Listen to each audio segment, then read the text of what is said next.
예수님께서는 사역을 하시다가 세례 요한은 이사야서 말씀을 읽고 나는 광야에 외치는 자의 소리가 되어야겠다 하는 감동, 자기 사명, 자기가 하나님께서 나를 보내신 목적을 깨달았어요. 그래서 낙타털 옷을 입고 가죽띠를 띠고 메뚜기와 석청을 먹으면서 광야에서 막 외치는 자의 소리로 살았습니다. 예수님께서는 말씀을 읽고 나의 부르심, 나의 삶의 목적은, 하나님께서 나를 부르신 목적은 내가 십자가를 지는 것이구나 하는 것을 깨닫고 그 길을 향해서 걸어가는데, 이 십자가를 향해서 걸어가는 일이 쉬운 게 아닌 거예요. 하나님의 음성을 듣고 그것이 자기 사명인 줄 알았지만 그럼에도 불구하고 그 길을 향해 순종해 나아간 것이 너무 어렵기 때문에 이제 기도를 하러 갔어요. 정말 피곤한, 사역에 지치고 제자들과 최후의 만찬을 먹고 배부르게 먹고 술도 한잔 했으니까 얼마나 졸음이 쏟아지겠어요. 그런데 자기가 가장 신뢰하는 제자들 딱 3명만 데리고 같이 기도를 하러 가신 거예요. 그런데 기도를 하러 겟세마네 동산에 딱 올라갔는데요, 37절에 고민하고 슬퍼하셨다. 마음이 38절에 예수님께서 내 마음이 매우 고민하여 죽게 되었다. 너희는 여기 머물러 나와 함께 깨어 있으라. 이렇게 말씀하셨어요. 베드로와 세베대 두 아들 야고보와 요한입니다. 베드로와 야고보와 요한이 예수님과 함께 가는데 예수님도 사람이에요. 그러니까 예수님 마음이 너무 고민되고 슬픔이 몰려오니까 이제 기도해야겠다고 동산에 올라가서 너희도 나랑 같이 좀 기도해 주라 하고, 정말 믿는 12명의 제자가 있는데 진짜 자기가 믿을 수 있는 3사람만 데리고 간 거예요. 네. 이제 PPT는 계속 그대로 두셔야 됩니다. 그래가지고 가서 기도를 하는데요, 예수님 막 기도를 해요. 그랬는데 제자들이 39절에 예수님이 막 얼굴을 땅에 대고 엎드려서 막 기도를 막 이렇게 하는데, 기도 제목이 이런 거예요. 내 아버지여, 만일 할만하시거든 이 잔을 내게서 지나가게 하옵소서. 그러나 나의 원대로 마시옵고 아버지의 원대로 하옵소서. 그러니까 예수님이 지금 기도하시는 기도 제목이, 하나님이 나한테 이것을 감동을 주시고 나는 이 길을 향해 가야 되는데 진짜로 하기가 힘들다. 할 수만 있으면 이 일을 좀 안 하게 해주세요 라는 기도를 지금 하고 계신 거예요. 우리가 신앙생활을 하게 되면 이런 감동이 옵니다. 어떤 감동이든지 이제 여러분들께도 주님이 감동을 주실 거예요. 신앙생활을 하다 보면 이런 감동을 줘요. 이 일, 교회에 이 일 할 사람이 필요한데 이 일 내가 해야 될 것 같은데, 그런데 이 일을 하기가 너무 쉽지가 않아요. 이거 내가 할 일인 것 같은데 이 일 진짜 하기가 쉽지가 않아서 선뜻 나서기가 어렵다. 또는 이런 것들이 필요하니까 이런 것들을 내가 준비를 해야겠다. 아니면은 교회에 이런 게 필요해서 내가 헌금을 해야겠는데 목돈을 헌금하려니까 정말 마음이 어렵거나, 또는 교회가 아니라 가정이나 직장에서도 이것은 내가 할 일이라고 주님이 계속 사인을 주시는데 너무 그게 하기 힘들 때, 그럴 때 기도하는 거예요. 그럴 때 생각하는 거 아니고, 그럴 때 옆 사람한테 물어보는 게 아니고, 그럴 때 기도하는 거예요. 만약에 예수님이요, 옆 사람한테 물어봤으면 어땠을까요? 예수님이 제자들에게 말했습니다. 나는 십자가를 져야 돼. 나는 이 세상 죄를 감당하기 위해서 십자가를 져야 돼 했을 때 제자들이 뭐라고 했어요? 그럼요. 이 세상을 위해서 십자가에 못 박혀서 돌아가실 분은 예수님밖에 없죠. 이렇게 말한 제자가 한 명도 없습니다. 아니, 그게 무슨 말씀이세요? 그런 일은 절대 일어나면 안 됩니다. 아니, 내가 십자가에 못 박힐 때 너희가 나를 3번 부인할 거야. 그러니까 베드로가 막 나서가지고 아니요, 절대 그럴 수 없어요. 만일 예수님이 그런 일이 생기면 제가 대신 지겠습니다. 막 이렇게 호언장담하던 베드로였어요. 우리가 하나님의 감동으로 내가 어떤 무엇인가 어려운 일을 해야겠다고 감동받았을 때 옆 사람한테 이야기하면요, 좋은 반응이 나오는 경우가 거의 없습니다. 야, 너 다시 생각해봐. 너 그거 감당할 수 있겠어? 너 그러다 큰일 나. 그런 반응이 와요. 그럼 옆 사람 말에 귀가 솔깃하면은 그러면 예수님도 십자가를 지시는 게 아니라 다른 쪽으로 사역하셨겠죠. 병자를 고치고 가르치시고 사람들에게 먹을 거를 채워주고 그런 사역만 계속했으면 유명해지고 사람들도 많이 따르고 얼마나 좋았겠어요. 근데 그렇게 가지 않았다. 3년째 사역하던 그 사역의 정점의 시기에 모든 사람의 반대에도 불구하고 십자가를 지시러 가시는 게 청종의 모델입니다. 우리는 사람의 말이나 옆에 있는 사람의 말을 듣고 따라가는 게 아니라 하나님의 말씀으로 감동을 받고 그리고 하나님의 음성을 듣고 따라가는 하나님의 양들이에요. 양들은 목자의 목소리를 따라갑니다. 그게 참 쉽지가 않죠. 그렇기 때문에 기도를 하는 거예요. 예수님도 기도했어요. 그러니까 우리는 얼마나 기도가 필요하겠습니까? 그런데 기도하면요. 예수님 여기에서 1시간을 기도했다고 했는데 우리가 이제 1시간 정도 기도를 하면 어떤 문제를 놓고 1시간 정도 기도를 하면 저 나원교회에 있을 때 매일 1시간씩 기도하는 훈련을 했었어요. 근데 이제 기도 매일 1시간씩 기도를 하니까 기도 제목을 들고 가잖아요. 그러면 아까 이야기했던 그런 것들, 마음에 어려운 것들 아니면 누군가 너무 막 미울 때 그 사람에 대해서 이제 기도하려고 품고 간단 말이에요. 그런 씩씩거리면서 기도의 자리로 가요. 그래가지고 주여 하고 주의 삼창을 하고 막 소리 내면서 기도할 때 처음에는 이 문제를 좀 해결해 주세요. 아니면 이 사람 진짜 너무 미워요. 어떻게 이렇게 할 수가 있습니까? 이거 진짜 사람도 아닙니다. 하면서 막 그 사람의 잘못을 고하거나 아니면 이 문제에 대해 어려움에 대해서 막 고해요. 그런데 그 기도가 이제 깊어지고 임재가 깊어지면요. 기도가 싹 바뀌는 거예요. 예수님의 기도가 어떻게 바뀌었어요? 예수님의 기도가 39절에 내 아버지여 만일 할만하시거든 이 잔을 내게서 지나가게 하옵소서. 이게 원래 기도였어요. 할 수 있으면 이것 좀 저 안 하게 해주세요. 이 문제 좀 없게 해주세요. 이런 사람 좀 내 삶에서 좀 내 인생에서 치워주세요. 이런 기도로 시작했는데 그 뒤에 기도가 어떻게 바뀌어요? 그러나의 동그라미 쳐보세요. 그러나 기도가 깊어지고 1시간 정도 기도하면 기도가 이렇게 바뀐단 말이에요. 그러나 나의 원대로 마시옵고 아버지의 원대로 하옵소서. 이렇게 바뀌어요. 기도가. 주님 저 이거 진짜 하기 힘든데 이거 진짜 옆에 있는 사람들도 다 아니라고 하는데 주님 너무 힘듭니다 하고 기도하는데 다 기도하다 보면 제 뜻이 아니라 하나님의 뜻대로 하겠습니다. 아멘 하면서 순종하는 마음이 생겨요. 그 기도의 능력이죠. 기도를 안 한 사람들은 잘 알 수 없는 것들인데 기도하면 분명히 이렇게 하십니다. 그런데 제가 늘 말하는 전제는 뭐냐면 하나님의 음성을 듣고 따라가는 길 가운데 이렇게 기도해야 된다는 거예요.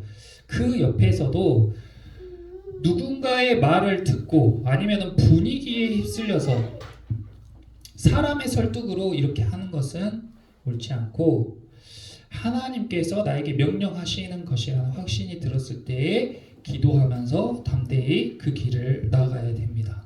기도를 하면은 이런 현상을 이제 우리가 경험하게 되는데 이게 참 영적인 거죠. 이런 게 어떠한 영적 현상인가? 왜 그런 마음이 없었는데 기도하면 항상 마음이 전 뒤집듯이 바뀌는 건가? 그런 게 아니에요. 복음서에는 같은 내용을 다른 복음서에도 기록한 사건들이 중복되는 사건들이 있습니다. 그것들을 비교해서 보면 다른 곳에서 알지 못했던 정보를 알 수가 있어요. 그러니까 복음서를 막 나란히 놓고 비교해서 보면 도움이 되겠죠. 누가복음에도 겟세마네에서 기도하신 것에 대한 내용이 기록되어 있는데 마태복음 뒤에 마가복음 그리고 그 다음이 누가복음입니다. 잠깐 누가복음을 봐볼게요. 누가복음 22장을 봐보겠습니다. 누가복음 22장 39절에서부터 감람산에서 기도하시다라고 되어 있는데 이 감람산이 겟세마네 동산이에요. 감람산이라고 이 감람나무, 올리브나무죠. 올리브나무가 많이 심겨진 이 산이 감람산인데 그 중에서 이 올리브 기름을 짜는 장소가 있는 곳이 겟세마네 동산이었습니다. 그러니까 참 그 의미가 있는 거죠. 다른 곳에서 기도할 수도 있었는데 왜 겟세마네 동산에서 기도했냐? 그곳이 기름을 짜는 곳이, 기름이 흐르는 곳이. 말씀에서 기름은 성령의 기름 부음을 의미합니다. 그래서 그리스도라는 의미도 기름 부음 받은 자라는 뜻이고, 예수님께서는 성령의 감동, 성령의 능력을 받기 위해 기름 짜는 곳이라고 불리는 겟세마네 동산에 가서 기도를 하셨다. 감람산에서 기도하시다 그곳에 보면요, 42절과 43절 볼게요. 이르시되 아버지여, 만일 아버지의 뜻이거든 이 잔을 내게서 옮기시옵소서. 그러나 내 원대로 마시옵고 아버지의 원대로 되기를 원하나이다 하시니. 그 다음 봐보세요. 43절에 함께 읽어보겠습니다. 천사가 하늘로부터 예수께 나타나 힘을 더하더라. 아멘. 이런 게 영적인 일이죠. 우리가 기도할 때 그냥 내 마음이 확확 바뀌는 게 아니고, 우리가 기도할 때 보이지 않는 영이, 천사들이 와서 우리에게 힘을 더해 줍니다. 눈에 보이지 않는데 여기 이곳 가운데에 천사들이 온단 말이에요. 와서 우리한테 힘을 줘요. 지혜를 주고 능력을 더하게 해줍니다. 그렇기 때문에 정말 지기 힘든 십자가를 지는 그런 사역도 감당할 수가 있게 되는 거예요. 그렇기 때문에 내가 할 수 없는 일들을 하게 되는 거예요. 그렇기 때문에 내가 용서할 수 없는 사람들을 용서할 수 있게 되는 거예요. 교회에서 섬기는 일, 헌신하는 일 쉽지 않습니다. 그런데 그런 일을 하면서요, 옆에 사람한테 물어보고 내 의지로, 내 힘으로 막 하려 하잖아요. 그러면은 점점 궁핍해지고 점점 피폐해져요. 점점 더 세상이 그리워져요. 점점 사람이 괴팍해집니다. 그냥 자기 힘으로 자기 의지로 살아가는 사람은 갈수록 힘들어요. 그런데 그럴 때 뭘 해야 돼요? 옆 사람이랑 수다 떨거나 막 스트레스 푼다고 다른 일을 하는 게 아니라 기도해야 된다고요. 기도하시기를 축원합니다. 기도해야 힘을 얻는 거예요. 내 가정을 섬기는 일, 직장에서 내가 회사를 섬기는 일도 다른 것으로 푸는 게 아니에요. 일 끝나고 술 한잔 하면서 스트레스 푸는 사람들 너무 많은데 그게 풀립니까? 다음날 되면은 엄청난 수치와 함께 스트레스와 압박감이 배로 몰려오는 걸 다 아시잖아요. 그렇게 힘을 얻는 게 아니에요. 우리는 그렇게 죽음을 향해 걸어가는 삶을 살아요. 일반 사람들은 그렇게 죽음을 향해 걸어가는, 자기 힘이 점점 약해지고 자기 의지가 점점 약해지는 그런 삶을 향해 살아요. 그런데 하나님의 사람들은, 청종하는 하나님의 백성들은 말씀을 듣고 사명을 받아가지고 가정에서, 직장에서, 교회에서 섬기는데, 섬길 때마다 힘이 들면 기도를 해요. 기도를 하면은 생명 되신 주님이 새 힘을 주십니다. 그러니까 우리는 갈수록 더 생명을 향해 영원한 생명을 향해 나아가는 거예요. 그것이 그리스도인의 삶입니다. 우리가 기도할 때 천사가 하늘로부터 나타나 힘을 더하여 주신다는 말씀을 믿으시기를 축원합니다. 다시 마태복음으로 넘어가서, 이런 걸 알아야 기도하는 게 신이 나죠. 와, 내가 기도할 때 천사들이 딱 이렇게 와서 도와준다. 예수님도 그렇게 했다. 그런데 이제 예수님이 이렇게 기도하셨어요. 그런데 제자들은 어땠어요? 제자들은 정말 신뢰하는 제자들을 예수님이 딱 데리고 갔는데, 마음은 예수님이랑 1시간이 아니라 일주일 밤을 새서라도 기도하고 싶었을 거예요.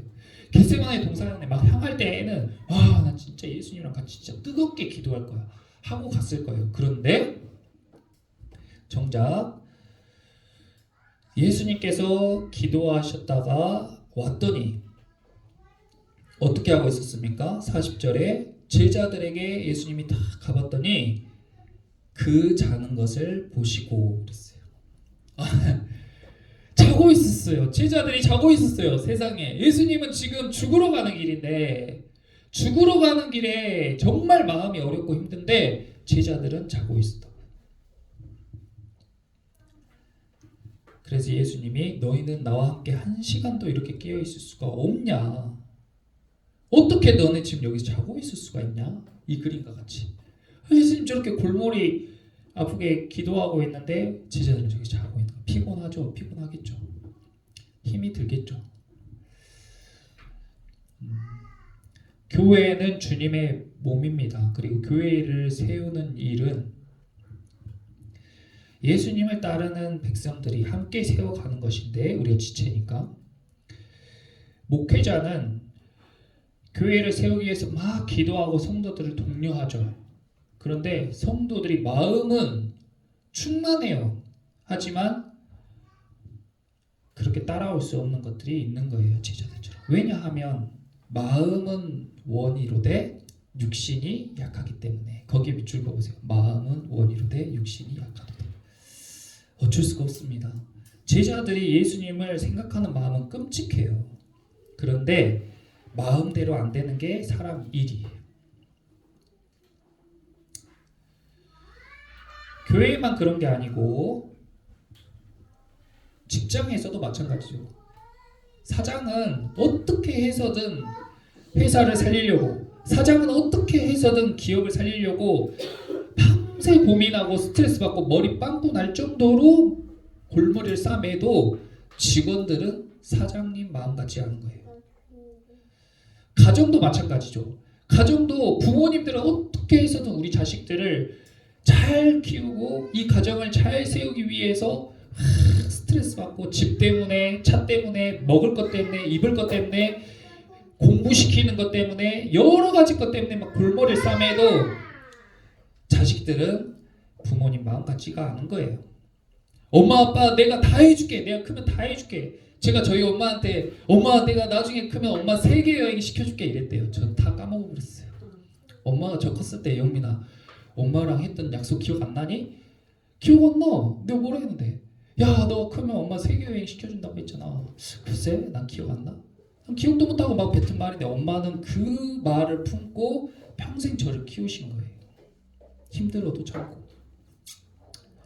부모님은 그렇게 자식들을 키우는데 자식들은 부모 마음 같지 않죠. 마음은 있는데 육신이 약해요. 사람은요 믿을 대상이 아닙니다. 사람의 몸은 약해요. 이 죄의 덩어리예요. 어떤 목사님이 죄의 장아찌라고 했어요. 죄에 완전 쩔어진 죄의 장아찌. 사람은 잠깐 삐끗하면은 정말 별로인 대상이 됩니다. 그렇기 때문에 뭐 해야 돼요? 그렇기 때문에 기도하는 거예요. 예수님도 인간이었기 때문에 똑같았단 말이에요. 예수님도 실현하려고 하고 예수님도 잘못된 행동을 하려고 하고 예수님도 감정적으로 막 행동하고 싶었어요. 근데 그렇게 피곤해도 밤에도 기도하고 그렇게 피곤해도 아침 일찍 일어나서 새벽에 혼자 산에 올라가서 또 기도하고 또 기도하고 그러면서 자기 입술을 가다듬고 자기 행동을 가다듬고 육신을 이길 수 있도록 계속 기도하신 거예요. 하지만 제자들은 아직 그렇지 못했어요.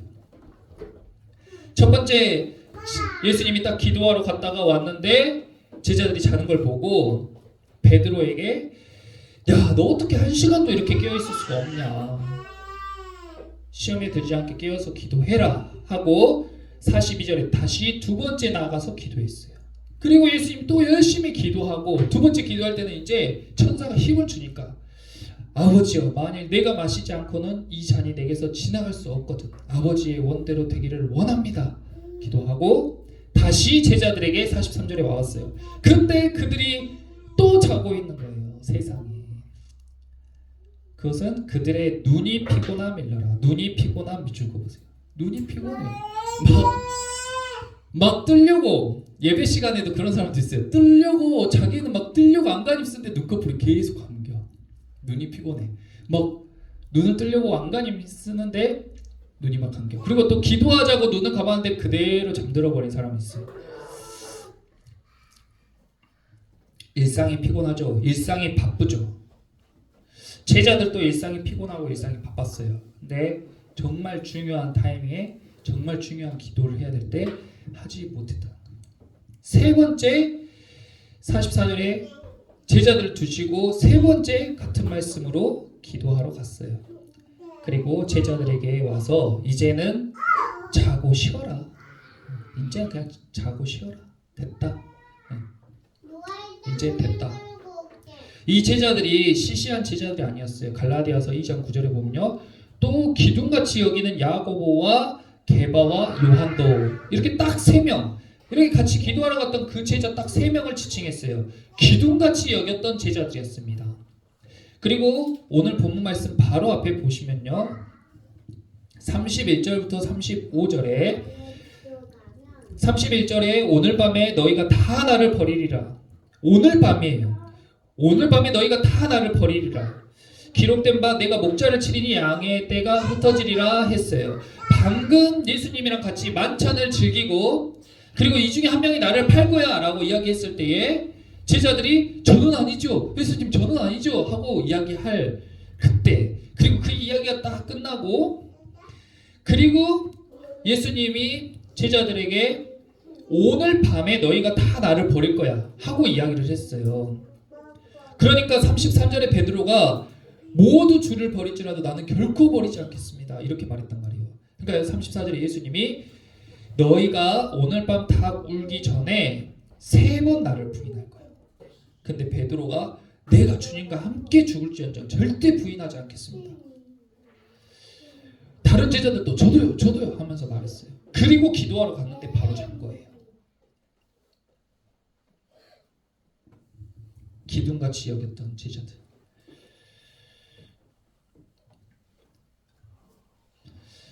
그러니까 이것이 참 예수님을 따르는 제자들도 그랬는데 교회를 섬기는 성도들과 목회자는 오죽하겠습니까?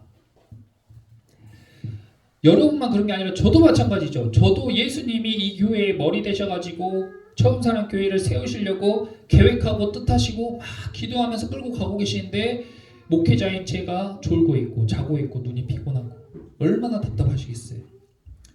그럼에도 불구하고 기둥 같은 제자로 여겨주시고 그럼에도 불구하고 우리를 포기하지 않고 계속 안고 가주시는 거예요.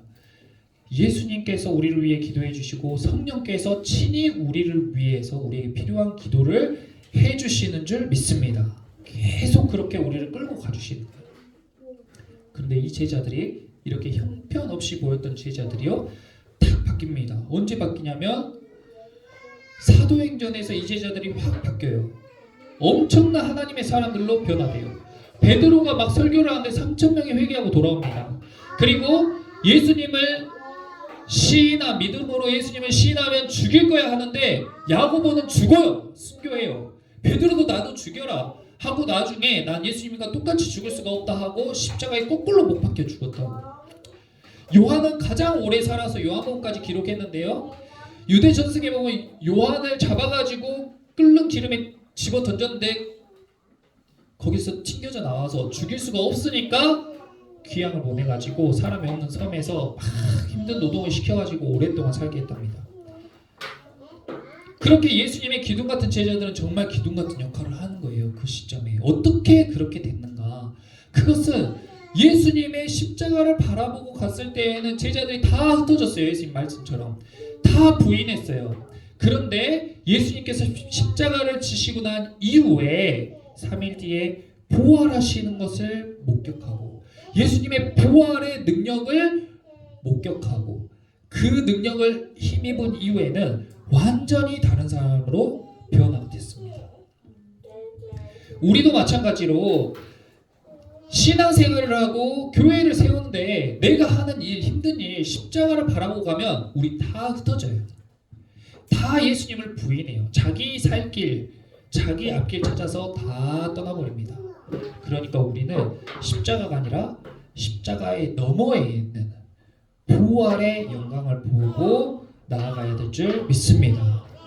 기독교는 결국 승리예요. 십자가에서 죽음이 끝이 아니고 그 죽음 너머에 있는 부활의 능력과 영광이 기독교의 결말이란 말이에요. 영원한 생명이 우리의 결말이에요. 우리는 가난함이 우리의 결말이 아니고 가난함 뒤에 있는 부요함이 우리의 결말이고 우리는 약하고 병든 것이 결말이 아니고 그 힘들고 어렵고 고난받는 이후에 있는 넘치는 활력과 생명력이 우리의 결론입니다. 그렇기 때문에 우리는 십자가가 아니라 십자가를 통과해서 그 뒤에 있는 부활을 보고 나가야 돼요. 제자들은 잘 몰랐지만 예수님을 따라가다가 그것을 다 경험한 거예요. 우리를 변화시키는 것은 노력이나 지식이나 의지나 돈으로 되는 게 아니에요. 성령의 능력으로 하나님이 주시는 힘으로 우리가 변화되는 줄 믿습니다. 우리도 나 자신도 여러분의 과거는 어떤지 모르겠어요. 나 자신도 미래의 나는 과거, 현재, 미래로 봤을 때 미래의 나는요 정말 멋지고 정말 행복하고 정말 남이 부러워할 만한 삶을 살고 싶어요. 대부분 다 그렇습니다. 미래의 나를 지금보다 더 볼품없고 지금보다 더 힘들고 지금보다 더 연약한 모습으로 기대하는 사람 없어요. 미래의 나는 잘 살고 싶고 훌륭해지고 싶은 게 대부분이에요. 그런데 미래의 나의 마음처럼 미래의 나는 정말 열심히 나아가고 싶은데 미래의 나의 마음처럼 현재의 내가 따라주지 않아요.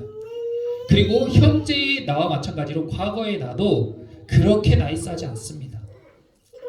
그러면 미래의 나는요? 미래의 나도 결국 현재의 나와 과거의 나와 별반 다를 바 없을 거예요. 그런데 예수님의 능력을 힘입은 나는 변화된단 말이에요. 내 인생에 분기점이 생겨요. 그래가지고 현재의 내가 과거의 나의 모습을 버려버리고 완전히 새로운 사람으로 이전 것은 지나갔으니 보라 새 것이 되었도다. 그리고 변화돼가지고 살아가니까 미래의 내가 더 기대되는 거야. 미래의 우리 가정이 더 기대되는 거야. 미래의 우리 교회가 더 기대되는 거예요. 성령의 능력, 예수님의 부활의 능력을 경험한 사람들의 나타나는 변화인 줄 믿습니다. 예수님이 우리에게 청정의 모델이 되신 이유는 순종하기 어려운 하나님의 뜻을 기도로 순종하고 기도로 순종하고 형편없는 제자들을 막 훈육하면서 변화시키는 게 아니라 부활의 능력으로 변화시켰기 때문에 이것이 복음의 능력이기 때문에 우리의 롤 모델 되시는 줄 믿습니다. 그래서 부족하지만 저도 성도 여러분들에게 여러분 이렇게 하시면 안 돼요. 이렇게 해야 돼요. 이렇게 훈육하기보다는 성도 여러분들을 품고 기도하는 거예요. 부활의 능력, 복음의 능력이 나타나게 해주세요. 제 힘으로 안 됩니다. 저도 형편없습니다. 우리 교회를 세우는 데 있어서 우리의 지혜와 우리의 재력과 우리의 힘으로 결코 할 수 없습니다. 주님 도와주세요. 주님 역사해 주세요. 주님께서 능력이 되시고 복음의 능력이 이곳 가운데 나타나기를 원합니다. 이렇게 같이 기도했을 때에 그것이 현실이 되는 거예요. 그래서 예수님이요 오늘 본문에 38절에 내가 마음이 고민하여 죽게 됐으니 얼마나 고민스러우면 죽을 정도로 고민이 될까요? 여러분들 이런 고민 해보신 적 있으세요? 얼마나 고민이 되면 고민하다가 원형 탈모 생겨서 머리 빵꾸 난 사람 많이 봤지만 죽을 정도로 고민한 사람은 제가 살면서 본 적이 없어요. 근데 죽을 만큼 고민이 됐대요. 죽을 정도로 마음이 어려웠대요. 근데 그렇게 심각한 고민이 있는 예수님도요 기도의 자리로 나와서 기도했더니 46절에는요 제자들이 어떻게 해요? 야 일어나라 함께 가자. 이제 힘이 생겨가지고 자 일어나라 함께 가자. 언제 고민 때문에 죽으려고 했던 그런 사람은 어디 가고요? 활기 넘치고 생명력 넘치는 사람으로 변화됐어요. 그래서 제자들에게 자 일어나라 이제 함께 가자. 보라 나를 파는 자가 가까이 왔다. 이제 자기를 팔고 십자가에 자기가 향해 가야 되는 줄 알고 있는데요 너무 가기 싫어서 기도하러 갔었는데 이제 당당히 십자가를 향해서 걸어갈 수 있는 완전히 딴 사람으로 바뀐 거예요. 기도하면 정말 진짜 너무 힘들다. 우리 자녀들 케어하기 너무 힘들다. 진짜 주님 정말 저 좀 도와주세요 했지만 기도하면 일어나라. 너네 가정으로 가라. 너네 자녀들에게 가라. 진짜 직장생활 너무 힘들다. 진짜 일도 힘들고 상사도 힘들고 부하 직원도 힘들고 진짜 일하러 가기 싫다. 그럴 때 있잖아요. 진짜 일하러 가기 싫다. 진짜 죽고 싶다. 근데 기도하면 일어나라, 일하러 가자. 주님이 주신 능력으로 새로운 힘을 얻으면, 새 힘을 얻으면 벌떡 일어나서 당당하게 그 길을 향해 가는 거예요. 옆에 사람들이 뭐라 하고 말건, 옆에 사람 수근거림에 휘둘리지 않고 당당하게 일어나라, 함께 가자 하는 겁니다. 이제 PPT 한 칸 넘겨주세요. 미국의 한 시골 마을에 통나무 집을 짓고 살아가는 남자가 있었어요. 이 남자인데, 이 남자 집에 워낙 큰 바위가 집 문을 막아버린 거예요. 그래서 이 남자가 맨날 집을 들어가려면 저 바위를 막 넘고 돌아서 들어가야 돼요. 근데 이 남자가 병을 얻었습니다. 몸이 약해지고 맨날 기침하고 기운이 없어졌어요. 저 바위를 넘어서 집으로 가려니까 너무 힘들어요. 그래서 하나님께 기도했습니다. 주님, 저 몸도 약해지고 너무 힘든데 이 바위 좀 치워주세요. 이 바위 때문에 너무 힘듭니다. 집에 들어갈 때마다 이 바위를 피해가야 됩니다. 근데 주님이 너 오늘부터 힘껏 바위를 밀어라 하고 감동을 딱 주신 거예요. 음성이 들려왔어요. 아멘 하고 이 사람이 그때부터 예수님의 이름으로 바위야 물러갈지어다, 지어다 하고 힘껏 막 쫙쫙 미는 거예요. 아침마다 저녁마다 매일매일 힘껏 밀었습니다. 근데 저 바위가 얼마나 큰지 꿈쩍도 안 하는 거예요. 그래도 예수님이 말씀하셨으니까 이 바위는 굴러갈 거다 하면서 계속 밀었습니다. 한 달이 지나고 두 달이 지나고 세 달이 지나고 계속 밀었어요. 그렇게 1년 동안 바위를 밀었습니다. 어떻게 됐을까요? 바위가 꿈쩍도 안 한 거예요.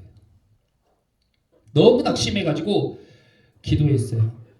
주님, 정말 너무하십니다. 어떻게 주님께서 바위를 밀으려고 하셔서 제가 믿음으로 순종하는 마음으로 이 바위를 정말 매일매일 힘껏 밀었는데 1cm도 꿈쩍 안 할 수가 있습니까? 이제 전 더는 못 밀겠습니다. 어떻게 이렇게 아무런 변화가 없는데 제가 어떻게 더 밀겠습니까? 하나님 너무하십니다 하면서 기도했는데 그때 또 하나님의 음성이 다 들려오는 거예요. 하나님이 이 남자에게 뭐라고 하셨냐면, 자, 너 집으로 들어가서 거울을 봐라.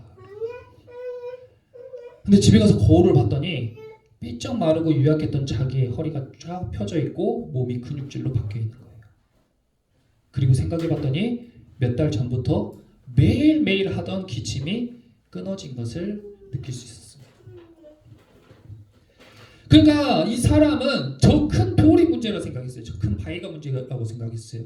하나님께 이 바위를 치워달라고 기도했습니다. 근데 하나님은 그 사람에게 바위를 밀어라고 말씀해 주셨어요.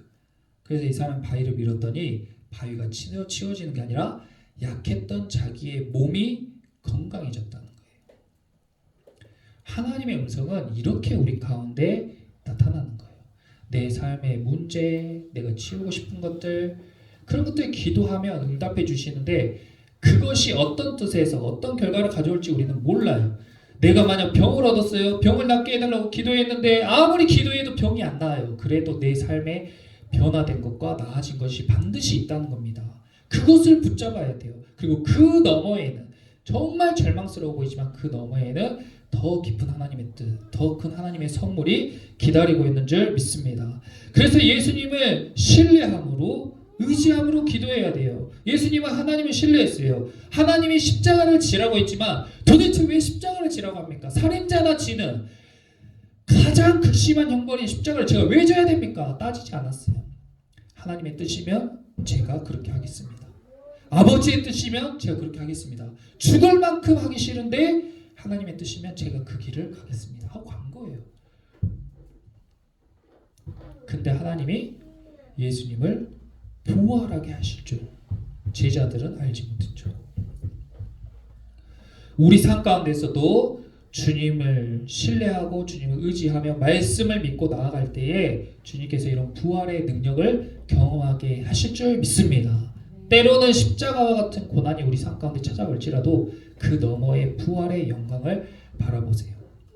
우리가 수요일에 모여서 이렇게 예배하는 것도 또 사순절을 맞아서 이제 오늘부터 책 가지고 가서 이제 매일 읽을 건데 정말로 매일 읽어보시기를 부탁드릴게요. 그리고 저도 매일 읽을 겁니다. 그렇게 매일 읽고 묵상하고 기도하고 이것을 했을 때에 주님께서 우리에게 경험하게 하시고 변화시켜 주시고 우리에게 부어 주시고자 하는 것이 있기 때문에 그것을 우리에게 허락한 거예요. 정말 막 힘들게 하고 우리를 괴롭게 하려고 그런 것들을 주님께서 허락하신 것이 아닙니다. 그러므로 우리가 거창한 거 그리고 막 대단한 거 그런 게 아니라 우리 교회 안에서 주님이 주신 감동 그리고 하나님이 주신 그 음성을 따라가면서 조금씩 이 집 앞에 있는 큰 돌을 밀었던 저 남성처럼 정말 내 삶 가운데 큰 돌은 꿈쩍도 하지 않는 것 같지만 내 삶에 로또 복권 같은 행운은 없지만 그러나 내 몸이 변화되고 강건해지는 경험처럼 내 삶 가운데 좋은 변화들로 하나님의 역사를 보게 하실 줄 믿습니다. 그렇게 저와 여러분을 인도하실 주님을 기대하면서 이 시간 함께 기도하고 찬양하겠습니다.